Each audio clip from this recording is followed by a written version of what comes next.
Meet the 2023 Toyota Bz4x, an affordable non-luxury EV, and in today's review, I'll show you why it's still in the spotlight.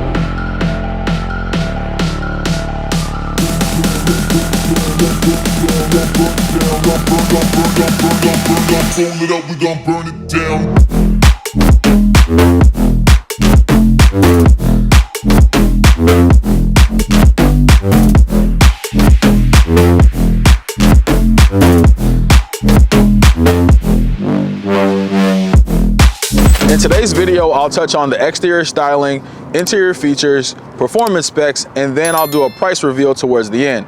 So let's get into it. The Bz4x is Toyota's first EV since sunsetting the RAV4 back in 2014. And you may be wondering, how did Toyota come up with such an interesting naming convention?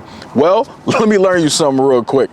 The BZ stands for Beyond Zero because this is a zero emission vehicle, and the 4 pays homage to its predecessor, the RAV4, and lastly, the X signifies that this is a crossover SUV. Looking at the exterior accents and styling, you'll notice smooth lines and an athletic stance that give the Bz4x an unmistakable look.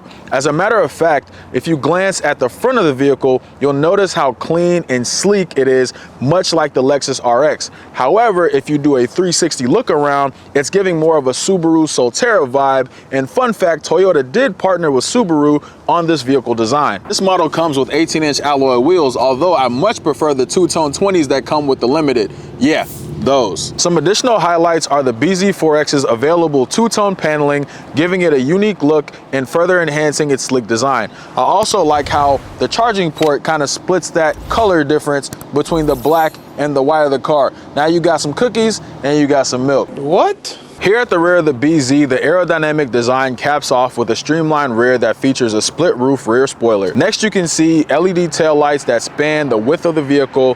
The parking camera is below the Toyota emblem, and y'all know I hate to see it. Yes, one of these brothers is not like the other. A ghastly flat black panel here at the bottom. Y'all know I hate those. Toyota, please do better. No, thank you. This vehicle, you have two trims to choose from, the XLE and the Limited.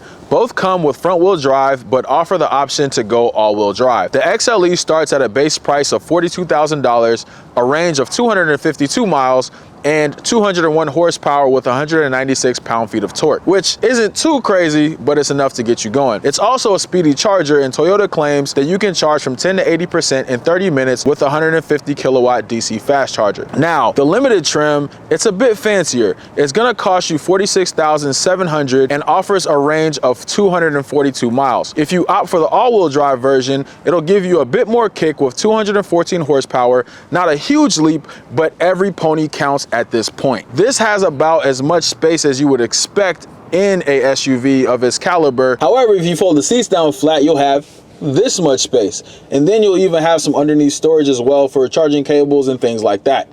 Let's go ahead and hop inside.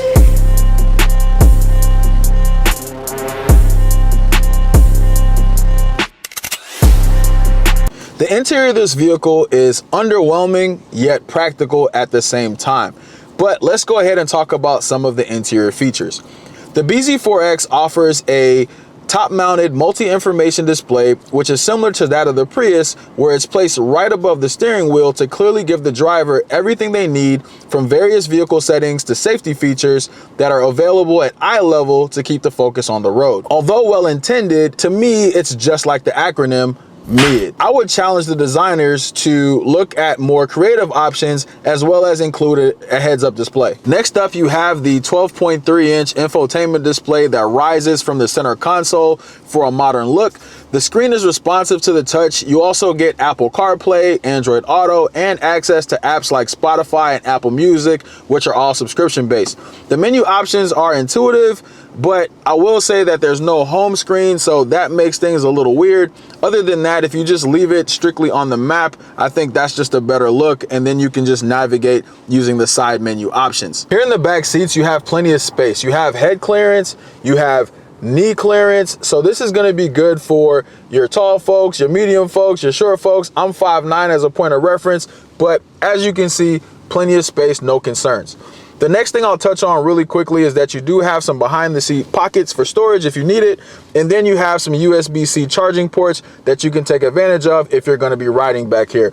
Other than that, there's not really much to note. So let's go ahead and take this for a spin.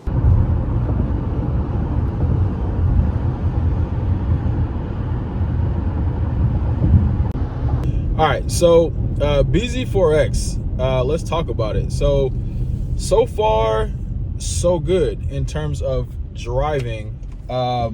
It is a little bit peppy when you step on the juice pedal, except for if you're cornering. I have noticed that it catches a little bit. So what does that mean? That means that if you're cornering and you're accelerating, it's basically going to deadlock you in basically the direction that you're going in. So you're going to have to either let up off the juice pedal or counter steer, which I don't really like that too much. Fortunately, I do know how to counter steer, so that comes in handy. Cornering wise, it handles just like a RAV4 or any non-sporty SUV would handle, right? So you're gonna get a little bit of bounce and you're gonna thrash around a little bit in the car as you're cornering and things like that. So don't expect any sporty handling when it comes to this vehicle. You do have the lane keeping assist, lane departure warning, and a myriad of safety features. I'm not gonna go through every single one of them, but I will say that when you're on the highway and you're driving, one problem that I've experienced with this vehicle is that I feel that the driver assist features try to take over a little bit too much and try to sway or introduce too much of assistance when it comes to you driving and cornering and things like that. And I don't really like that. So I feel like I'm constantly fighting against that technology. So I think that's something that can be improved over time. Other than that, relatively quiet cabin, handles bumps relatively well, I would say. Again, it handles just like a standard crossover SUV, so you're not going to find any issues there. Would I take a conference call in this vehicle? Probably not, just because you still get a bit of road noise. But I would say compared to most cars I've been in or reviewed, I would say that this cabin is, like I said, relatively quiet for the most part. Other than that, I just have a few final thoughts that I'll go over here in a second. So to answer the question, is this the best non-luxury EV SUV for you? So here are a few notes from my conclusion. The interior is practical and the design meets your everyday needs. Decent acceleration right off the line. However, it's not without its drawbacks. If you want all-wheel drive, you got to open that wallet up.